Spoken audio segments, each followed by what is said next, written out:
Welcome. The creative revolution starts now.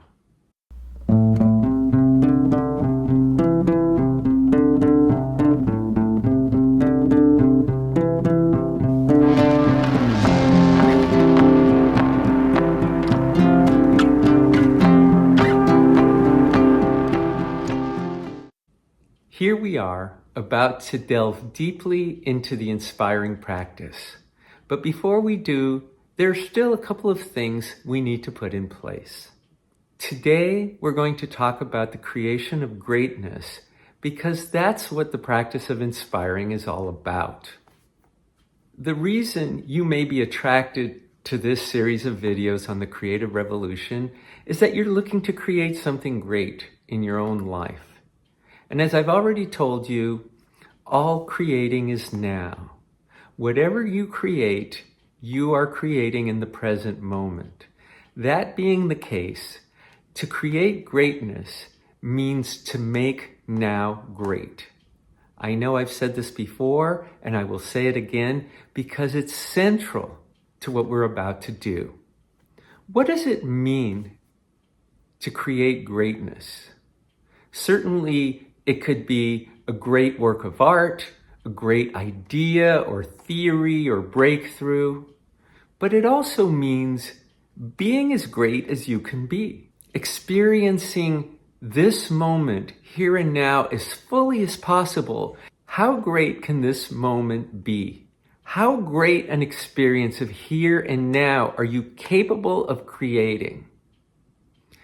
This question takes us right into one of the most important issues in understanding creativity, which is the relationship of creativity and consciousness. Ultimately, the practice of inspiring is a way to expand your consciousness. There is a prevalent bias in our society, even among those who study consciousness for a living, to confound or confuse consciousness and mind.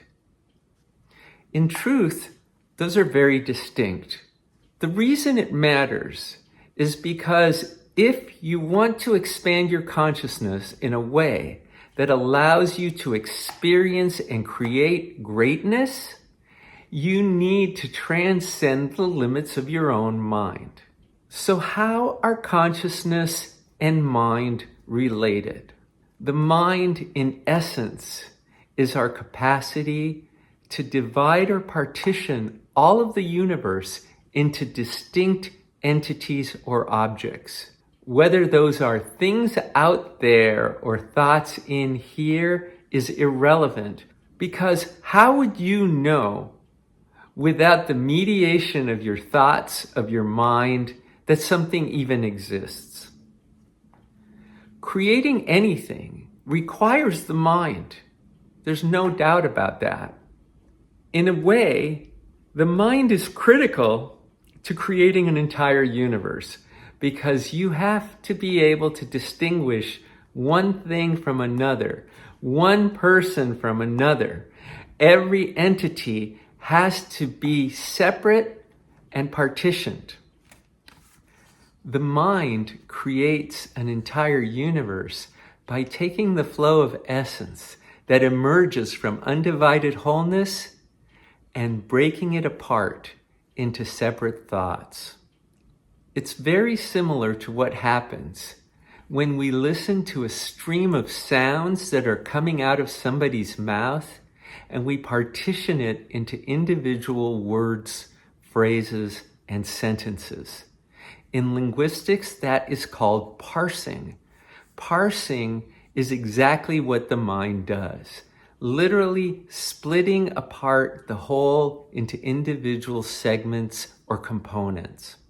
While the mind is a very important part of our conscious experience, it is not the be-all and end-all. In the last 2 episodes, we talked about experiencing undivided wholeness directly and experiencing the pan-holistic nature of our universe, in which that wholeness is embedded or enfolded into everything at every layer, now and always. If you think about it for a moment, you can understand that mind and consciousness are separate and distinct from one another, because you can have mind without consciousness. This is something that has been observed in psychology. It was actually my area of research, which had to do with unconscious creativity. Many times people get ideas outside of their awareness.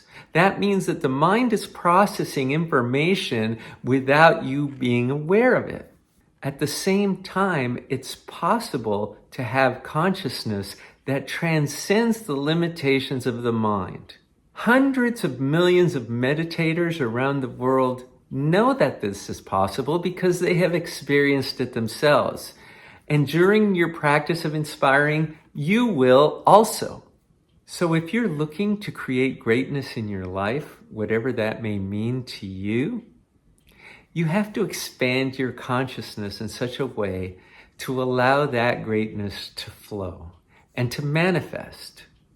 What that involves and what the practice of inspiring will help you develop is your ability to engage in an experience that I call lucid waking. Let's consider lucid dreaming. Certainly this is a term you've heard of before. When you're having a lucid dream, you find that you have your foot in two different realms at the same time. You are immersed in the experience of the dream as the dreamer, as the participant, as the one who undergoes all the transformations and experiences that unfold in that dream. But you are also the dream weaver. This is a term that dates back to John Lennon, and I love this term because what it means is that you're not simply a passive creature in your own dream. You are actually the creator, the one who comes up with these images and events and experiences and plot twists that you associate with your dream. The dream weaver exists beyond the limitations of the dream.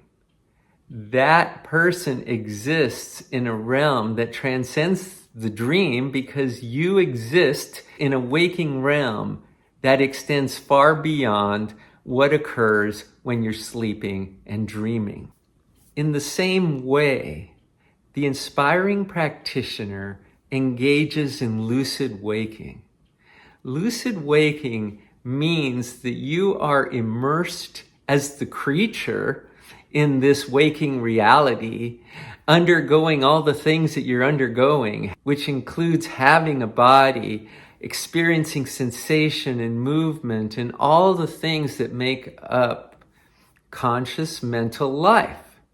But at the same time, you are also that undivided wholeness of the universe. In lucid waking, your conscious experience includes being an embodiment of nature, undivided wholeness in flowing movement. To create greatness as an inspiring practitioner means to be engaged in lucid waking, where you are the creator and you are the creation or creature. In my book, Deep Creativity, I talked about the creative trinity, which is creator, creating, creation. The creator is the creative genius that gives rise to whatever greatness you're creating. That genius is nature, and nature is undivided wholeness. But nature has to also be the flowing movement and the universe of form that is created when the mind partitions that flowing movement and that undivided wholeness into individual thoughts, ideas, images, insights, etc. The inspiring practitioner is simultaneously the creator, the creating, and the creation.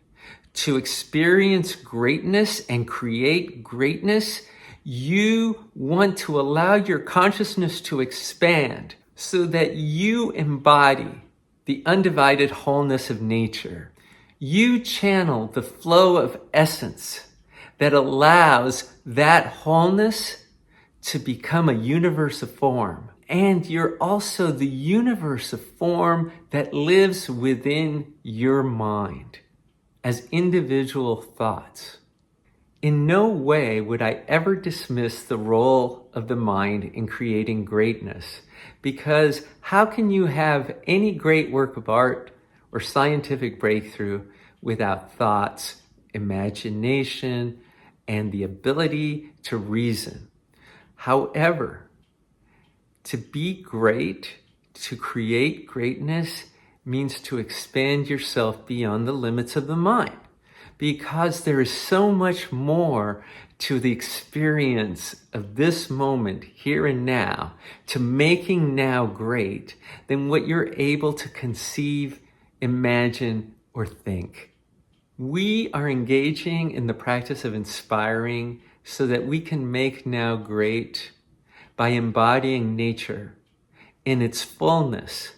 That includes undivided wholeness, that includes flowing movement, that includes the universe in which that wholeness is enfolded.